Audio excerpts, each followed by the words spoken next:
안녕하세요. 좋은 아침 새벽 경건 기도에서 인사드리게 되어 반갑습니다. 오늘 같이 나누고자 하는 하나님의 말씀은 사무엘상 8장으로 5절 7절을 제가 읽도록 하겠습니다.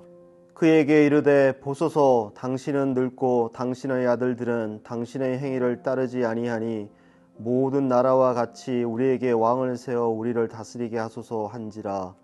우리에게 왕을 주어 우리를 다스리게 하라 했을 때 사무엘이 그것을 기뻐하지 아니하여 여호와께 기도하매 여호와께서 사무엘에게 이르시되 백성이 내게 한 말을 다 들으라. 이는 그들이 너를 버림이 아니요 나를 버려 자기들의 왕이 되지 못하게 함이니라. 아멘.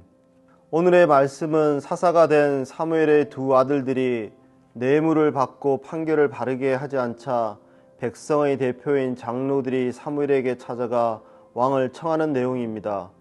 좀 더 크게 보면 이스라엘 민족이 가나안에 정착한 후 400년이 넘는 사사시대 동안 이 민족의 침략과 내부 분쟁 그리고 사사를 통한 하나님의 구원의 반복적인 역사의 과정에서 하나님의 징계가 본인들의 죄 때문인지를 인지하지 못한 백성들이 사무엘 선지자에게 찾아가 이스라엘을 통치할 왕을 세워주기를 청하고 하나님이 이를 승낙하시는 내용입니다. 새로운 땅의 정착, 이민족들과의 전쟁, 지파 간의 갈등의 과정에서 피폐하고 궁핍했던 이스라엘 백성의 입장에서 보면 또 만약 제가 그런 혼란하고 힘든 시대의 백성으로 살고 있었다면 아마도 나와 나의 가족과 나의 재산과 공동체를 지켜줄 수 있는 강력한 힘을 가진 통치자를 원했을 것이고 마치 미국 국가에 있던 왕이라는 존재가 그러한 요구를 만족시켜 줄 수 있다고 믿었을 것임에 모든 장로가 사무엘에게 가서 우리에게 왕을 세워 우리를 다스리게 하소서 하는 본문의 말씀이 이해가 되기도 하였습니다.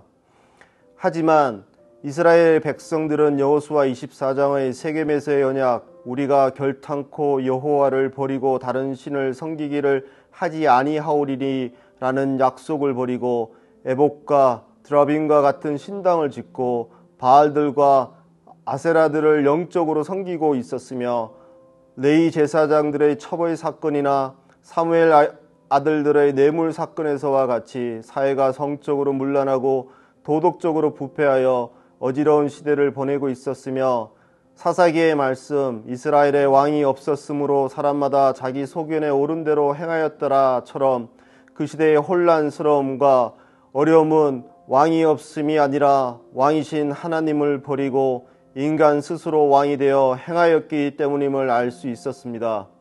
그리고 하나님이 8장 본문에서 사무엘을 통해 백성에게 말씀해 주시는 왕은 너희의 아들들을 1000부장과 50부장을 삼을 것이며 자기 밭을 갈게 하고 자기 추수를 하게 할 것이며 자기 무기와 병거의 장비도 만들게 할 것이며 너희의 딸들을 데려다가 향로 만드는 자와 요리하는 자와 떡 굽는 자로 삼을 것이며 너희의 밭과 포도원과 감람원에서 제일 좋은 것을 가져다가 자기의 신하들에게 줄 것이며 너희 양떼의 10분의 1을 거두어 가리니 너희가 그의 종이 될 것이라고 하신 것처럼 나의 가족을 왕의 목적과 필요에 따라 쓸 수도 있고 재산을 왕의 권력자애들에게 줄 수도 있고 가장 귀한 소유도 왕이 쓰고 사용할 수 있다고 하셨습니다. 한마디로 백성을 다스릴 왕은 그들이 하나님께 원했던 왕은 본문의 말씀처럼 너희가 그의 종이 된다고 미리 알려주셨습니다. 인간을 하나님의 형상에 따라 만드시고 하나님을 왕으로 섬기길 바라셨으나 인간 스스로 종의 삶을 살겠다는 간청을 들으시고 또 이를 승낙하신 하나님의 마음은 어떠셨을까요? 시간이 참 많이 지난 지금의 시대, 저의 모습과 우리의 모습을 생각해 보았습니다. 그 시대의 백성이나 지금의 시대, 저를 포함해서 대부분의 우리의 삶은 나의 심신의 편안함과 물질적인 풍족함을 추구하고 바라며 그리고 그것을 지켜줄 법과 제도, 공권력, 그리고 권력자를 원하고 이를 지키고 따름을 당연함으로 여기고 있으며 아마도 누군가는 이러한 제도에 대해서 한 번의 고민도 한 번의 본인의 의사결정도 없이 지내고 있을 것입니다. 그리고 그런 편안한 삶에 고난과 배고픔이 생기면, 그리고 불만족스러운 무엇이 생기면 현재의 제도, 사상, 환경, 사람에 대해서 불평하고 새로운 변화를 요구하고 기대하며, 이러한 기대에 충족되지 않으면 모든 수단과 방법을 동원해서 심지어는 무력을 통해서라도 관철시키려 합니다. 그건 비단 사사시대뿐만이 아니었고 그 이후 3000년의 시간 동안 지속해서 반복된 일이었습니다.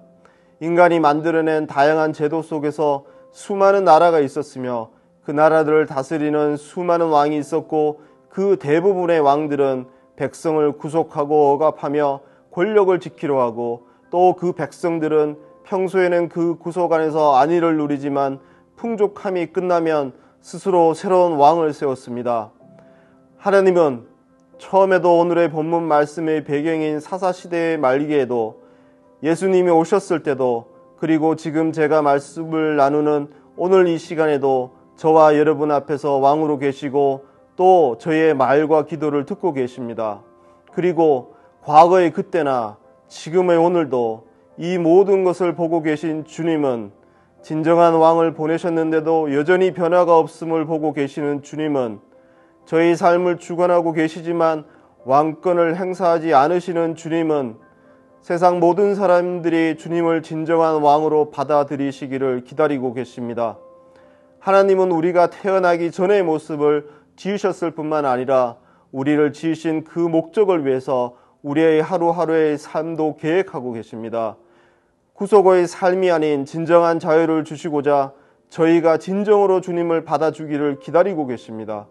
그리고 한 영혼이라도 더 구원하시길 원합니다. 그리고 하나님은 이사야서 60장 21절 22절 말씀, 내 백성이 다 의롭게 되어 영원히 땅을 차지하리니 그들은 내가 심은 가지요 내 손으로 만든 것이로서 나의 영광을 나타낼 것인즉, 그 작은 자가 천명을 이루겠고 그 약한 자가 강국을 이룰 것일 때가 되면 여호와가 속히 이루리라 처럼 결국에는 다 이룰 것입니다. 기도드리겠습니다. 하나님 아버지, 감사드립니다. 저희의 삶을 지켜주심에 감사드립니다. 저희의 왕이 되심을, 저희에게 진정한 자유를 주심에 감사드립니다. 주님, 매일매일의 삶에서 주님께 의지하고 주님을 바라보며 왕이신 주님 앞에서 순종하는 저와 여러분들이 될 수 있도록 저희들을 깨우치시고 이끌어 주시기를 간구하옵니다. 감사드리며 저희와 항상 동행하시는 주 예수 이름 받들어 기도드리옵나이다. 아멘.